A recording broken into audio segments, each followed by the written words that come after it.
Hello students, I hope आप सब ठीक होंगे। मैं आज एक बार फिर आपके सामने क्लास 8 का साइंस का गवर्नमेंट स्कूल का पेपर लेकर आ गई हूँ। आइए इसको मिलके सॉल्व करते हैं। नेक्स्ट है आपका सेक्शन सी। ये बहुत स्कोरिंग होता है क्योंकि इसमें पैराग्राफ को पढ़ के एमसीक्यू अटेम्प्ट करने पड़ते हैं और हर एक एमसीक्यू 2 मार्क्स कैरी करता है। तो आइए स्टार्ट करते हैं। Question number 12, same kind of plant grown and cultivated at a place constitute a crop। तो क्रॉप की डेफिनेशन दे रखी है कि सेम काइंड ऑफ प्लांट अगर एक ही जगह पर उगते हैं उसे हम क्रॉप कहते हैं। In India crops be divided into 2 categories, rabi and kharif crops. Soil is prepared by tilling and levelling. Soil is replenished through the use of organic manure and fertilizers like urea, ammonium sulfate. Water is supplied to crops at different interval of time is called irrigation। तो इन्होंने एक paragraph में कुछ information दी है और इसी के basis पे आपको क्वेश्चंस करने हैं। तो फर्स्ट क्वेश्चन में क्या पूछा है, which of the following is not a source of irrigation. इनमें से कौन सा इरिगेशन का सोर्स नहीं है। वेल्स मतलब कुएं सोर्स है, बिल्कुल सही बात है। ट्यूबवेल्स भी हैं, रिवर्स भी हैं। गैस पाइपलाइन से हम पानी कैसे सप्लाई करेंगे, तो आंसर क्या होगा, डी। नाउ नेक्स्ट क्वेश्चन पूछ रहा है, एग्जाम्पल ऑफ फर्टिलाइजर इज। तो अगर आपने पैसेज अच्छे से रीड करा होगा तो आपने पढ़ा है कौन से फर्टिलाइजर हमने यूज करे हैं, यूरिया एंड अमोनियम सल्फेट। तो इसमें क्या दिख रहा है आपको, यूरिया। तो आंसर क्या होगा आपका, urea. Next, paddy is grown in rainy season because. Paddy को रेनी सीजन में क्यों उगाते हैं, तो आप देख सकते हैं, इट नीड्स लेस एयर, क्या उसे कम हवा की जरूरत होती है। It require lot of water, क्या उसे ज्यादा पानी की जरूरत होती है। इट कैन इजिली स्टोर्ड, या फिर both B and C. Paddy मतलब राइस की बात कर रहे हैं, तो राइस को ज्यादा पानी की जरूरत होती है, इसीलिए उसे रेनी सीजन में उगाया जाता है। तो आंसर क्या होगा आपका, बी। अब ये कर सकते थे आप क्वेश्चन, या फिर इसमें आपको चॉइस दी है, देख सकते हैं आप दोनों में थर्ड पार्ट दिखा है, तो आप ये वाला अटेम्प्ट कर सकते थे या फिर ये। इसमें क्या पूछ रहा है, which of the following is not a tool used in agriculture. ऐसा कौन सा टूल है जो एग्रीकल्चर में यूज नहीं होता। प्लाव हाँ यूज होता है, हो भी यूज होता है। फर्टिलाइजर आपको पता है फर्टिलाइजर एक टूल नहीं है, तो ये आंसर होगा आंसर नंबर सी। इसी तरीके से आपका नेक्स्ट पैसेज है question number 13, we see so many objects round us, when we light a candle और a torch we can see the objects placed in a room. Without light, things cannot be seen. Objects are classified into 2 types, luminous and non-luminous.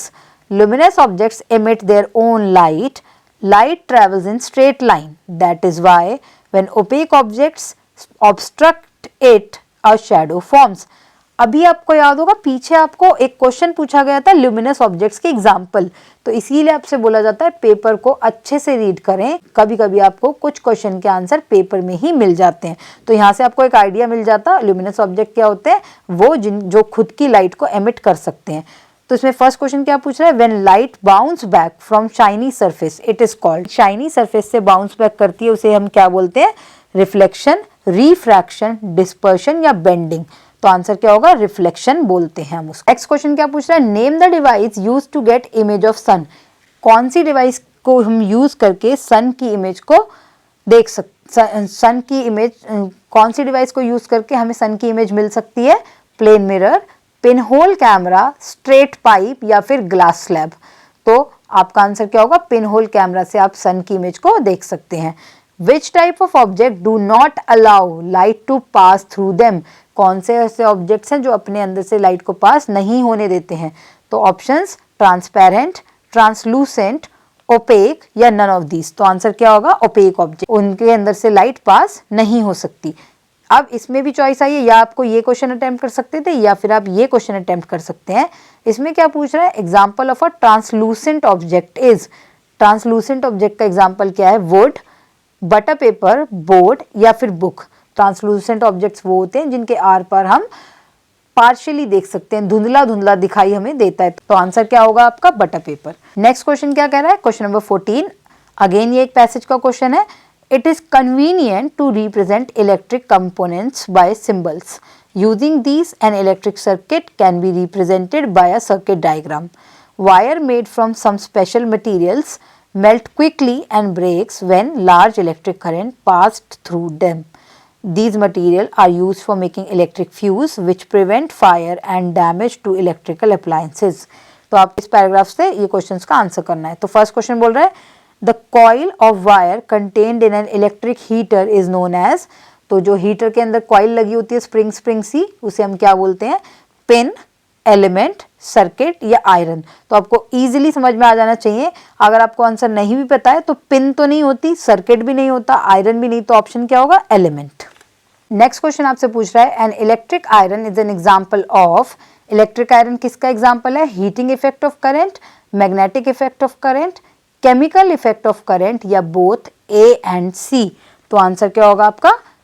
Electric iron किसका example है? Heating effect of current का। किसका example होगा? Heating effect of current. Question number third आपसे बोल रहा है the sound produced in an electric doorbell is due to chemical effect of current, heating effect of current, magnetic effect of current या none of these. तो आपको पता है sound की बात हो रही है और इलेक्ट्रिक डोरबेल की बात हो रही है, तो केमिकल से तो कोई रिलेशन है नहीं, हीटिंग से भी नहीं है, तो आंसर क्या होगा? Magnetic effect of current. अब इसमें भी चॉइस आई है, इसमें क्या बोल रहा है? Full form of MCB. MCB की फुल फॉर्म होती है मिनिएचर सर्किट ब्रेकर। कौन सा ऑप्शन सही होगा? बी। नाउ क्वेश्चन नंबर 15 में क्या पूछा हुआ है? Match the following. तो आइए देखते हैं। फर्स्ट पार्ट बोल रहा है लुईस पास्चर। लुईस पास्चर को हम किससे मैच करें? इधर लुईस पास्चर ने, आपको याद होगा, फर्मेंटेशन की टेक्निक को डिस्कवर किया था। तो इसका क्या आंसर होगा? फर्मेंटेशन। एंटीबायोटिक, यहाँ पर कौन सी एंटीबायोटिक आपको नजर आ रही है? एंटीबायोटिक का एग्जाम्पल क्या है? Streptomycin. Next Edward Jenner. Edward Jenner ने क्या किया था? उन्होंने वैक्सीन दी थी स्मॉल पॉक्स के लिए। नेक्स्ट है एल्गी। एल्गी का कौन सा एग्जाम्पल है इस 6 में से? क्लामाइडोमोनास। तो इसमें इसका आंसर क्या हो जाएगा? क्लामाइडोमोनास। Next is preservative. तो प्रिजर्वेटिव यहाँ पे कौन है? प्रिजर्वेटिव यहाँ पर है सोडियम बेंजोएट। तो आंसर क्या हो जाएगा? Sodium benzoate. एंथ्रेक्स। एंथ्रेक्स क्या करता है? कैटल डिजीज कॉज करवाता है। तो ये हमारे मैच के आंसर्स हैं। अब इस क्वेश्चन में भी आपको चॉइस दी हुई थी, या तो आपको मैच करना है या फिर आप ये वाला क्वेश्चन भी कर सकते हैं। तो इसमें क्या करना है आपको? Rewrite the following statement by correcting the underlined term. जो भी इन्होंने टर्म को अंडरलाइन किया है उसमें मिस्टेक है, आपको उसे करेक्ट करके रीराइट करना है। तो फर्स्ट देखते हैं, bacillus anthracis causes malaria disease. तो यहाँ पे किस पे अंडरलाइन है? मलेरिया। तो इसका मतलब मलेरिया की जगह आपको कुछ और लिखना है। तो यहाँ पर बैसिलस एंथ्रासिस कॉजेज मलेरिया नहीं होगा, एंथ्रेक्स, क्योंकि बैसिलस एंथ्रासिस क्या करता है? एंथ्रेक्स कॉज करता है। Next is sugar is use to preserve amla and mango pickle. तो यहाँ पे शुगर पे अंडरलाइन है, इट मीन्स शुगर गलत है, तो शुगर की जगह आपका क्या आएगा? सॉल्ट या फिर ऑयल। आप देख सकते हैं यहाँ पे मैंने आंसर्स भी लिख दिए। शुगर की जगह क्या आएगा? Salt and oil. Next is Louis Pascal discovered the process of pasteurisation. ये बात गलत है, लुईस पास्कल नहीं आएगा, लुईस पास्चर आएगा। Next is rhizobium lives in the stem nodules of leguminous plants. Stem नहीं आएगा, रूट आएगा। Air atmosphere has 20% of nitrogen gas. बिल्कुल गलत है, हमारे एटमॉस्फेयर में 78% नाइट्रोजन गैस अवेलेबल होती है।